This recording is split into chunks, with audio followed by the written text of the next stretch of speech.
Right now at 5, the man convicted of murdering a Southwest Missouri 9-year-old girl is executed. We've got a chilly start to the day, a bit breezy. We are going to be much warmer. We'll have a look at that forecast, get you out the door coming up. Plus, we have some tips on how you can protect your porch package deliveries from thieves this holiday season. The 4 states' most watched news starts now. Well, good morning and welcome to the KOAM Morning News. It's 5 a.m. I'm Elise Snowy. I'm Chris Warner. It's one of those days where it's very 5 a.m. It's very 5 a.m.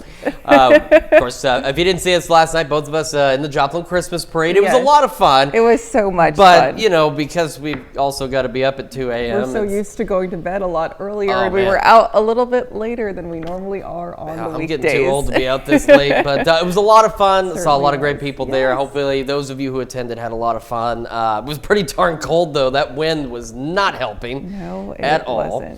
Unfortunately, the parade's not tonight because it's going to be a bit warmer today. Let's take a look outside real quick. From downtown Pittsburgh, our camera there, looking pretty good. Skies are clear. At some point here before too much longer, I'm looking at the Skywatch Storm Tracker, we're starting to see a few clouds work in. We're going to start to go partly cloudy, at least briefly this morning. MoDOT camera 20th and Rangeline also looking... Sorry, it's a new shirt in it there. Okay, it was folding up. It was the most irritating feeling in the world. Looking good so far, though. As we head into I told you I'm not awake. This didn't stop. This didn't stop at all. I'll fix that, but I will tell you right now, it's going to be warmer. It's still going to be breezy, though. We're going to have, at least through the morning, southwest winds gusting upwards of 30 miles an hour. Then by after late morning, early afternoon, they'll switch out of the northwest. And then they'll still be gusty, upwards of 25, 30 miles an hour. And overnight, a cold front comes through. So what we've got working in our favor right now is we have a warm front that's pushing through. That's why the wind shifted out of the south. That's why temperatures are slowly climbing. And then a cold front comes through tonight and will significantly drop those temperatures for us. 46 in Joplin, 39 in Pittsburgh. And as you see, we've got that southwest breeze for now. And we've got upper 30s and low 40s, and then those who've gotten on that wind a little earlier, we've even got some upper 40s across the area as well. So, also, though, with the wind, sorry, I told you, we'll all have that coffee. We have wind chills to contend with as well. So we do have some wind chills, especially across Kansas, into the low 30s this morning. So even though it's a bit warmer, it does still feel a bit colder, and that's what we'll have to deal with through the morning hours with those gusty winds. Kids getting on the bus, about 43. We were in the 20s yesterday, so much better. Southwest breeze 15 to 25, 15 to 20, gusting to 30. By the time bus brings them home, 58 clear skies. Northwest winds, though, now gusting to 30. And our highs today, most of us should at least reach the upper 50s. Some of us, especially our southern counties, could reach the low 60s out there. And again, we'll have a few clouds to start. Skies will clear as we head into the afternoon and evening hours. Now, it won't be until the late evening that cold front gets here. But once it arrives, you're going to know because those temperatures are going to drop off fast. We'll go over the details of just how cold it's going to get and what's next on this roller coaster ride of temperatures here in just a few more minutes. Elise? Chris, thanks. The state of Missouri carries out the execution of a man convicted of raping and killing 9-year-old Rowan Ford. Christopher Collings was put to death when with an injection of a single dose of pentobarbital. He was pronounced dead at 6:10 yesterday evening. Time ran out for Collings Monday when the U.S. Supreme Court turned aside an appeal and Missouri Governor Mike Parson denied clemency. In November 2007, Collings abducted, raped, and murdered 9-year-old Rowan Ford from Stella, Missouri in Newton County. He later threw her body in a sinkhole known as a fox cave near Powell, Missouri in McDonald County. Now, court records show Collings burned the rope he used to strangle Ford, the bloodstained clothing he wore during the attack, and his blood-stained mattress. Now, Collings eventually confessed to authorities. In 2012, a jury from Plate County in a courtroom in Phelps County convicted Collings and sentenced him to death. Ford's stepfather, David Spears, was also charged with murder and rape, but pleaded guilty to reduced charges of child endangerment and hindering prosecution. In a statement, Rowan's older sister, Ariane Mack said in regard to her sister, quote, "I am so proud of the girl that she was turning out to be. A part of me died when my sister died. I did lose my ray of sunshine," end quote. Callings' execution marks the 4th for the state of Missouri this year.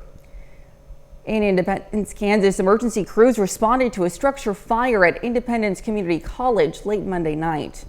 Now, the building that burned was formerly a dorm for students, but was currently used as staff housing. There were no injuries to occupants and no injuries to firefighters. The cause of the fire is under investigation. And now you can stay up to date with the latest news, weather, and sports with the KOAM Plus TV streaming app. It's available on Amazon Fire TV, Android TV, Apple TV Plus, and Roku. The player is also available on our news and weather apps as well as our website. Watch live streaming anytime, absolutely free. The KOAM Plus TV streaming app. Well, cases of porch pirates have risen nationally and are also a problem here in the 4 states. Joplin alone has an average of more than 2,600 larceny and theft cases per year, but taking extra precautions can help protect your package deliveries. KOAM's Lonnie Walton talks to the experts for tips on how to protect your porch from piracy this holiday season. The problem is when it's only a $30 package, the cops aren't going to get involved. David Touchton is the owner of Touchton Electric and Alarms in Pittsburgh. He says theft is always a thing, even if Christmas isn't around. Touchton says it takes the entire community working together to prevent crime. If the street comes together and puts a recording device so that they can record the license plate, now you're giving the cops the license plate number and the video, you have a lot better chance of something happening. Jim Clements is a worker for Electric Systems in Webb City. He says if you want to beat the pirates, you have to make it a little uneasy for them. Decorations and stuff, keep them locked. Make it as difficult as possible to remove it. Signs, yard signs, stickers that say you're being video recorded. Most experts we talk to says it doesn't stop the porch pirates from committing a crime, but it surely helps the police. Well, if you're given the description of the car, the license plate number, and a picture of the person taking the package, you now give the police actually something they can use. Touchton says times are hard for some, and it may cause them to take extreme measures. It's one of those things that it is going to get worse, just because people are trying to survive. Reporting in Pittsburgh, I'm Lonnie Walton, KOAM News. Clemens says you should never put yourself in danger if you encounter a porch pirate. And now to look at this morning's top stories and weather in our first 7 minutes coming up on the KOAM Morning News. Carl Junction girls basketball faces Springdale in the CJ Classic Tournament. We'll have those details. Plus, a small asteroid around 2 feet in diameter burns up in the sky over Siberia. And we have another warmer and sunny day today. We'll have what to expect with Chris Warner in the Sky Watch Weather Center. You're watching the KOAM Morning News. We'll be right back.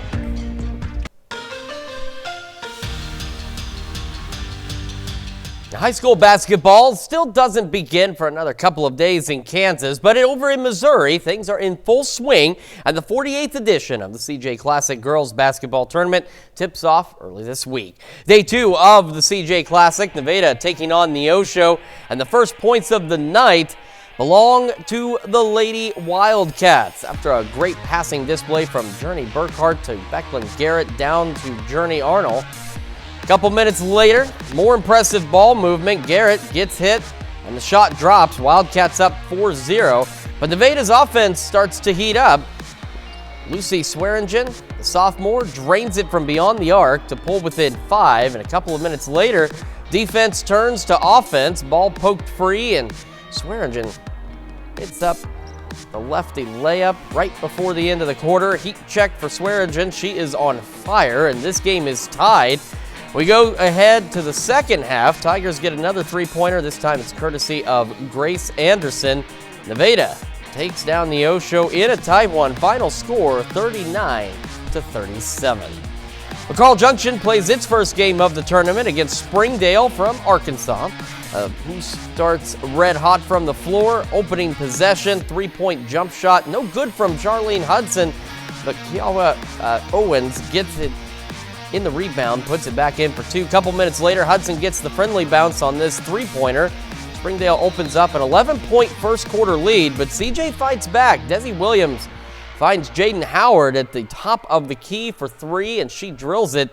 A little bit later, JC Hokett takes the ball away and goes all the way herself, finishing the right layup. CJ pulls to within 2 points. Less than a minute later, off the inbounds, Williams with a perfect pass up ahead to Deshae Berge. She goes up and scores. That ties it at 22, but Springdale pulls away in the second half. CJ puts up a good fight. Final score, 68-55. Pittsburgh State women's basketball moved up in yesterday's Division II coaches poll. PSU is ranked number 8 after coming in at 13 in the preseason rankings. This is the first time since 2017 that the Gorillas are inside the top 10 in the country. Amanda David's team got here after losing to Ferris State in their first game of the year, then winning 6 in a row, entering tonight's MIAA opener. Here's a look at the top 10 teams in the country for Division II women's basketball. And you'll notice a couple of other MIAA teams around the Gorillas. Fort Hays State is number 7 and Northwest Missouri is 9. The Gorillas will see each of them only once in the regular season, and those games won't be until mid-February. And the Gorillas aren't our only local team to receive a top 10 ranking. NEO men's basketball is also ranked number 8 in the nation. This is in the NJCAA Division I poll. Golden Norsemen are off to a 10-1 start to their season. They just beat Tabor JV by 60 Monday night. NEO has one more game in the month of December. That's against State Fair this Saturday. Then the Norsemen are off until the new year. Still to come, a new study suggests that belly fat could be linked to Alzheimer's. And we've got another check of that forecast when the KOAM Morning News returns.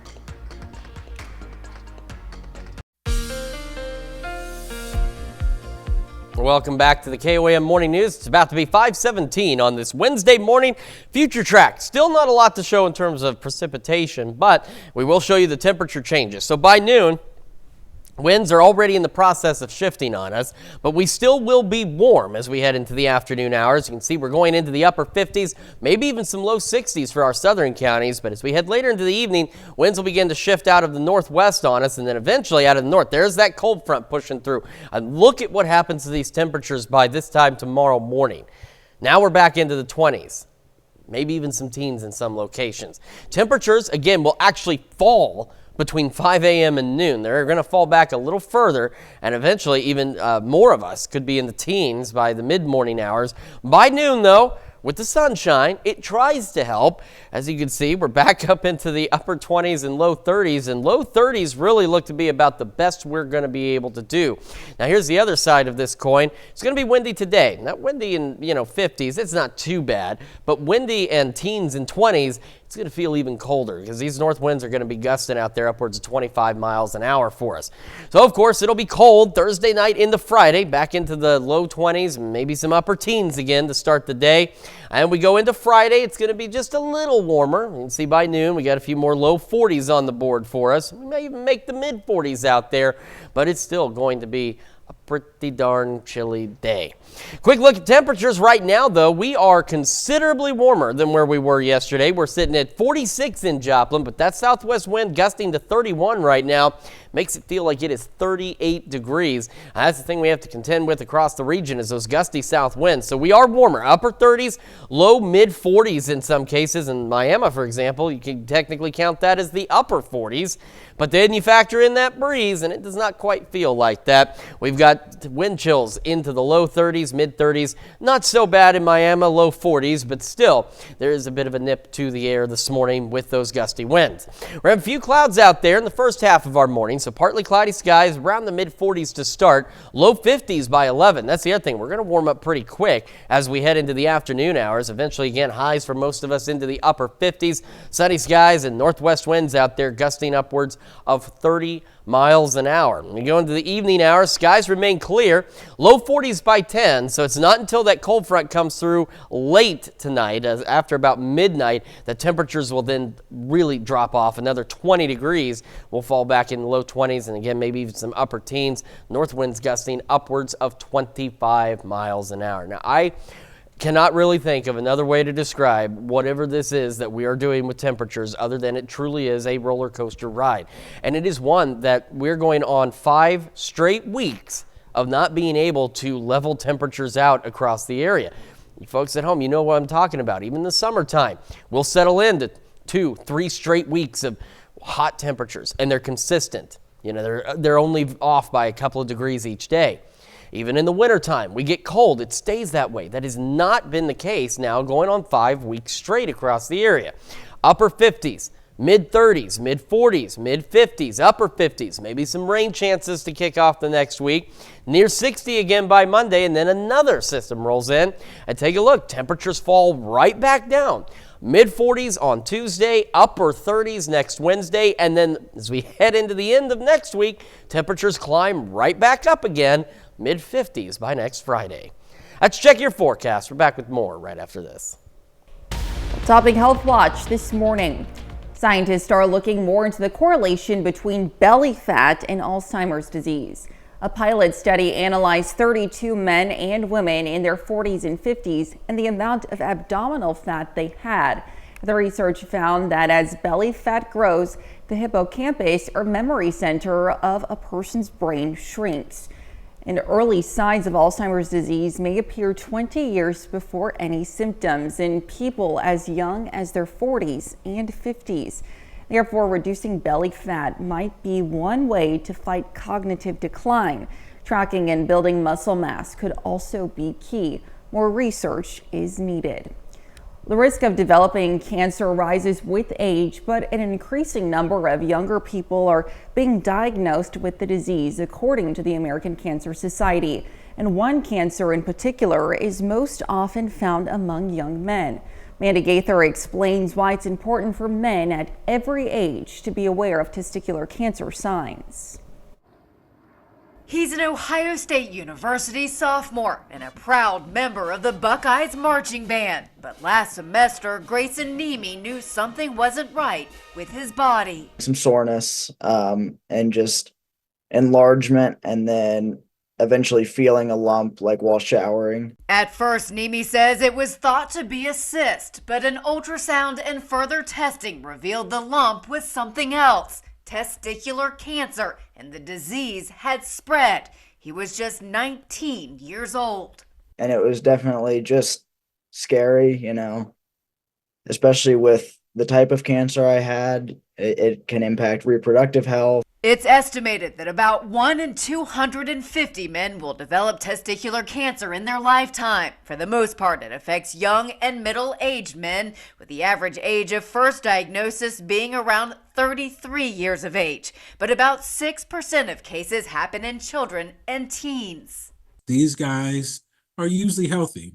And so I think what the message should be is, if you see something, say something. If something's abnormal, let somebody know. Nemi's medical oncologist, Dr. Paul Monk with Ohio State's Comprehensive Cancer Center, says early detection of diseases is always important. Symptoms can include a painless lump or swelling in a testicle, change in size or shape, a feeling of heaviness, or a dull ache in the lower abdomen or groin. But there is effective treatment, and because of that, Nemi is back out doing what he loves. He's now cancer-free. If there's a symptom, definitely get it checked out as quickly as you can. For Health Minute, I'm Mandy Gaither. The American Cancer Society says for the past several decades, more men are being diagnosed with testicular cancer in the U.S. and many other countries. The cause is still unknown.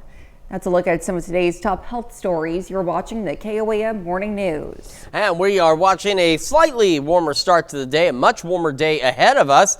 And then the cold front comes in and changes things again. We'll have another look at your forecast when the KOAM Morning News returns. Right now at 5:30, a Joplin church serves up a chili and spaghetti lunch while serving the community.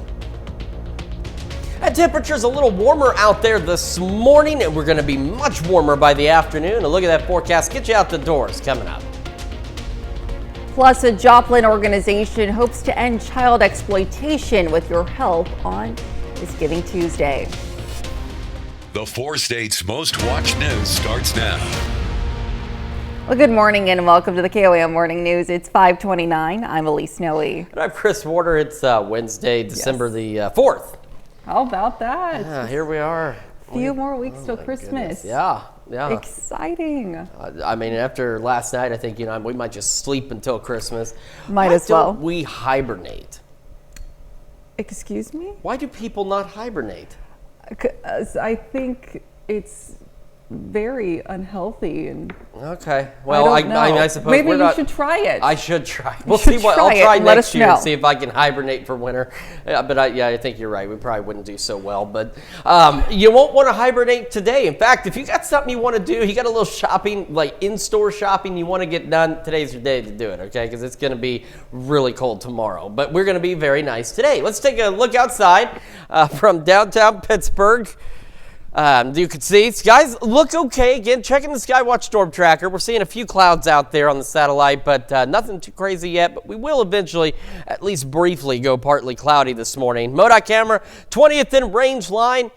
Looking good as well. Now, again, it's chilly, and the thing is, with the winds, it's going to make it feel a little colder out there, but it will be warmer today. So I fixed this, by the way. I told you, Elise and I were at the Christmas parade last night. We have not had enough coffee or Red Bull or whatever it is that, will get you going in the morning. But I did fix this. So we're stopping at noon. By noon, winds begin to shift on us because they're going to start coming out of the northwest. Ahead of that, though, we're going to be out of the southwest, hence the warmer air. We have a warm front lifting through. Well, the warm front's going to go away, and by later this evening, a cold front's going to come in and make some big changes. But by 4, take a look at these temperatures. Not bad. Upper 50s, maybe even a couple of low 60s out there today for some of our southern counties. The front itself doesn't arrive until late tonight. So we're actually, it's cool out there in the 40s, but we're not bad initially. It won't be until overnight that front pushes through and then temperatures take a dramatic drop. Right now, though, not bad. 46 in Joplin, 39 in Pittsburgh, and kind of a mix of 30s and 40s out there. And we'll have those southwest winds. They're already gusting upwards of 30 miles an hour this morning. But we've got upper 30s, low to mid 40s as we get the day started. But you take into effect the winds, and it feels a little colder. Feels like 30 in a number of locations, so a lot of us feeling like the low to mid 30s this morning. So you still want to grab that coat or a nice jacket. And when kids get on the bus, temperature is going to warm pretty quickly today as well, thanks to the southwest wind ahead of the cold front later tonight. So about 43, partly cloudy when the kids get on the bus. Skies clear by mid-morning.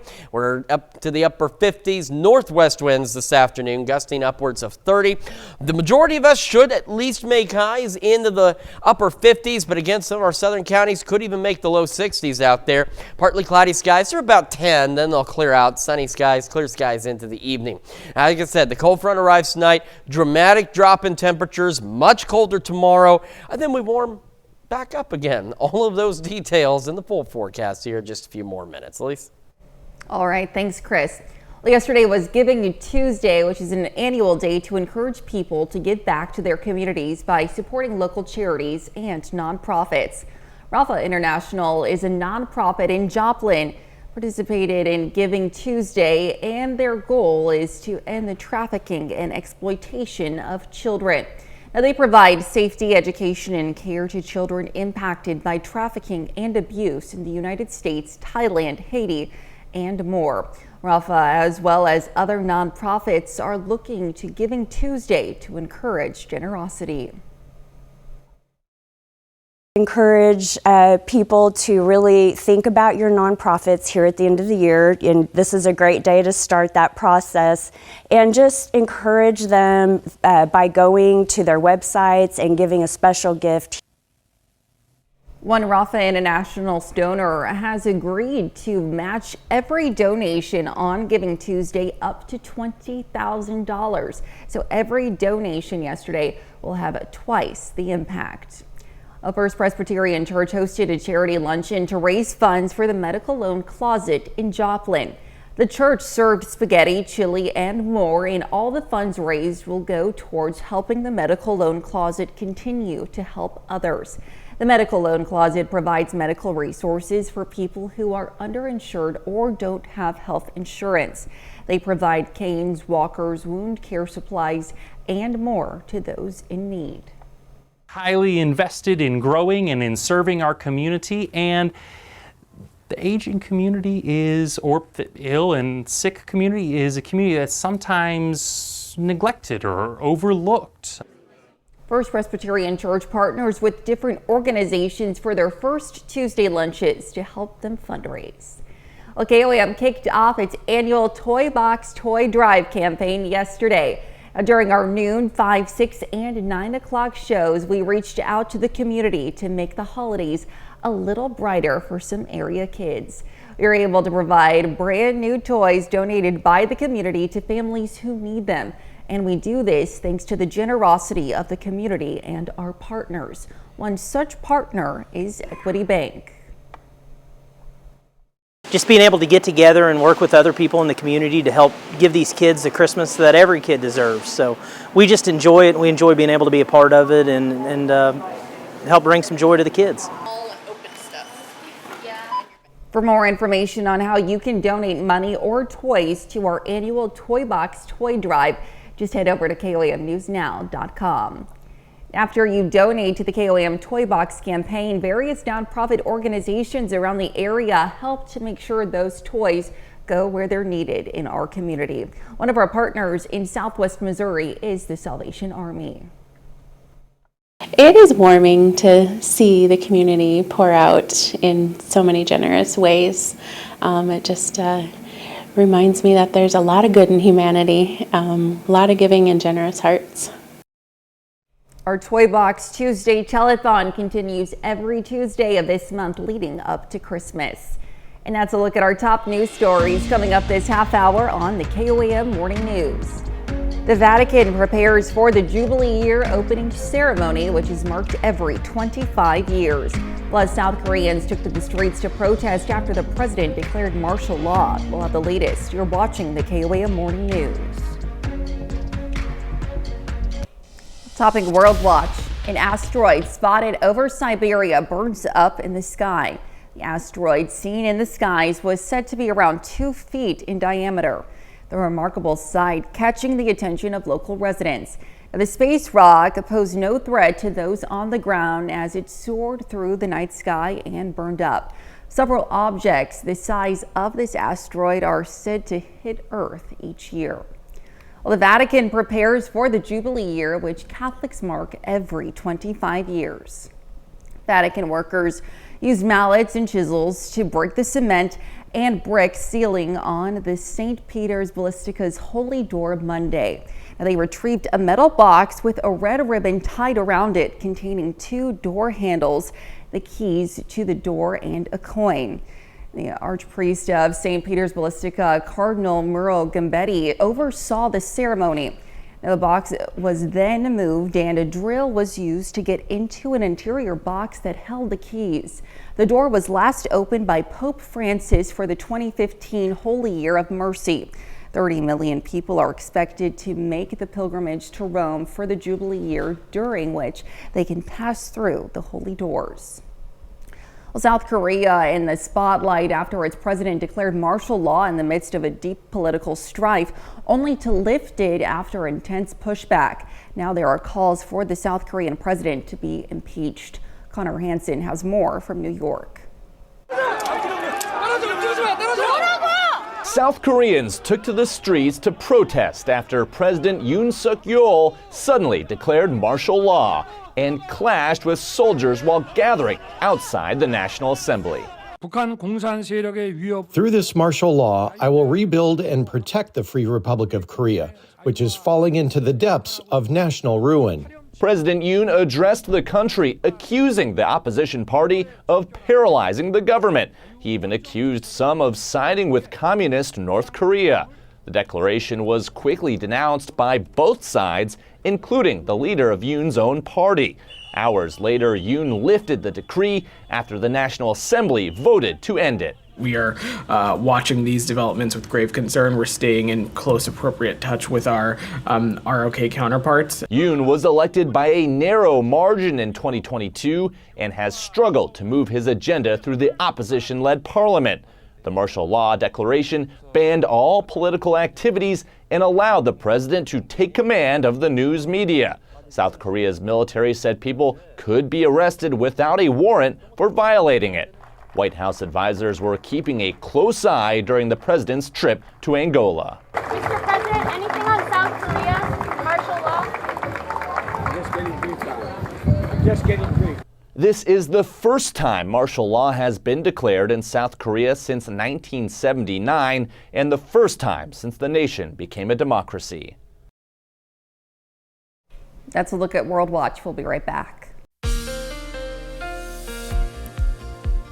Welcome back to the KOAM Morning News. 5:44 now on this Wednesday morning. We're going to start, of course, with the future track. In terms of precipitation, as we've talked about, really not much to show over the next couple of days, but we will show you the temperature changes. Now, today, it's going to be a much warmer day across the area. By noon, we're already sitting in the mid to upper 50s for most of us, and some of our southern counties could even reach the low 60s today. But also by noon, winds already shifting. Now, this morning, they're out of the southwest, gusting upwards of 30. Later today, they'll be out of the northwest, and then overnight with the cold front pushing through, they'll be out of the north, and they'll still be gusting on us as well. As we go into the evening, still not bad. By 5 o'clock, hanging out once again into the mid 50s for most of us, but low 50s out there as well. It won't be until overnight, after midnight, that cold front pushes through. Once it does, winds shift out of the north, still gusting upwards of 25. Take a look at these temperatures about 24 hours from now as we're sitting into the 20s again. Now, here's the thing. Between 5 a.m. and noon, temperatures will actually fall back a bit before they'll start to warm up again. So we'll drop into the teens for some of us between 5 a.m. and noon. And then by noon, we start to warm back up a little bit. We've got some upper 20s and low 30s out there still with a gusty north wind. By Thursday evening, temperatures not moving much. We're looking at afternoon highs only at about the low 30s, maybe some mid 30s here and there as well as we continue to stay cold, which of course means as we go into Friday morning, it's going to be cold again, upper teens, low 20s. Now Friday though will be a little warmer. By Friday at noon, take a look, the wind's now back out of the southwest. You know what that means. It's going to start to warm up a bit. We're looking at low to mid 40s by Friday, and as we head into the weekend, temperatures continue to rise. Right now, though, again, air temperature not bad. We're already much warmer than where we were yesterday. 46 in Joplin, but with that southwest breeze, again, gusting upwards of 31, feels like it's 38 out there. So temperatures, again, this morning, not terrible.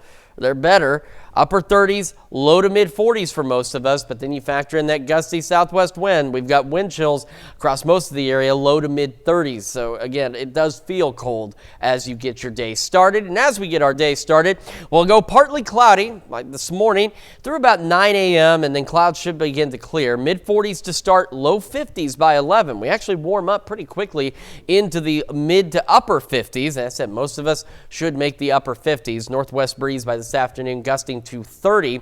As we head into the evening hours, north winds overnight gusting to 25. Temperatures initially slow to fall, clear skies. Then we get that cold front through. We'll fall back into the low 20s overnight tonight. Over the next few days, man, this ride just does not stop. Upper 50s today, low 30s tomorrow. Mid 40s, mid 50s, near 60 by Monday. Rain chances possible to start the next work week. And then temperatures come back down again, mid 40s. And then the upper 30s by Wednesday, and then they warm right back up again by next Friday, back to the low to mid 50s. That's Check Your Forecast. We're back with more right after this. A New Jersey family's love for holiday lights shines bright, very, very bright. And for the last 7 years, the Hawk family has covered their home and front yard with tens of thousands of lights. Rihanna Gallagher visited the family and fellow neighbors who came out to kick off the holiday season. Ladies and gentlemen, if you've been dreaming of a bright Christmas, well, you've come to the right place. Hundreds of family, friends, and neighbors made their way to Bryn Mawr Avenue. 3, 2, 1, flip the switch! This is their 7th annual Flip the Switch, and the Hack family takes a lot of time to prepare. We usually start planning in like August, and then we start putting stuff up around October. I do a lot of the background stuff of spreadsheets, blueprints. I help put up the lights. I'm on the roof. With 82,000 lights, the display is quite spectacular. A lot of people have like a favorite holiday. It's like a national holiday. I call this my favorite holiday, Saturday after Thanksgiving. This year's theme, summer in December. A lot of people really liked the theme last year, so that's why we decided to stick with the same theme, but we had to make it a little bit different. They've added more lights, electronics, and even a lifeguard stand atop a light-up beach that now takes over their driveway. I'm a beach person, so just seeing the sand in the middle of all these amazing lights is awesome. Growing up, the Hacks always loved Christmas. Now they like to spread that holiday cheer to others. I think it's great that we can make it like 300-400 people smile all at once, so that's a really cool moment for all of us. It's amazing to live in such a great neighborhood who enjoys the fact that I put these lights up. Neighbors love it, and it shows. From the crowd, they've already filled nearly 8 bins of donated toys in one night, a way to encourage others to give back while coming out and enjoying the holiday lights. It started out as like just us from the neighborhood, and then it just grew and grew and grew, and I think it's just amazing. In Washington, First Lady Jill Biden is debuting the 2024 holiday decorations. Now, it will be the last holiday season for the Bidens at the White House, and in a welcome letter to visitors, she said, quote, "It has been the honor of our lives to serve as your president and first lady.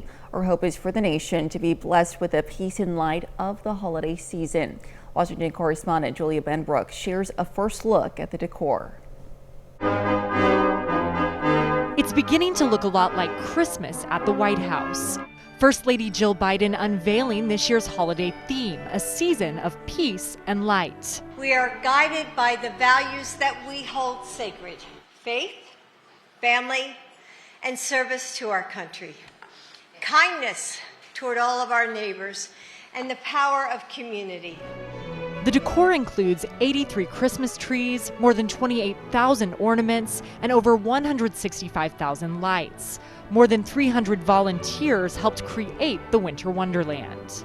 It's been incredible to watch all of you transform this space year after year. The first Christmas tree display on the tour is dedicated to Gold Star families, with the stacked stars representing all 6 branches of the military. As guests continue down the East Colonnade, they're surrounded by bells, symbolizing the sounds of the holiday season.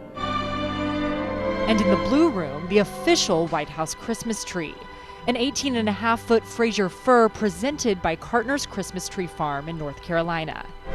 White paper doves carry messages of peace in the Red Room, and finally in the State Dining Room, trees adorned with self-portrait ornaments, crafted by students from across the country, in hopes that each child can see themselves reflected in this year's display.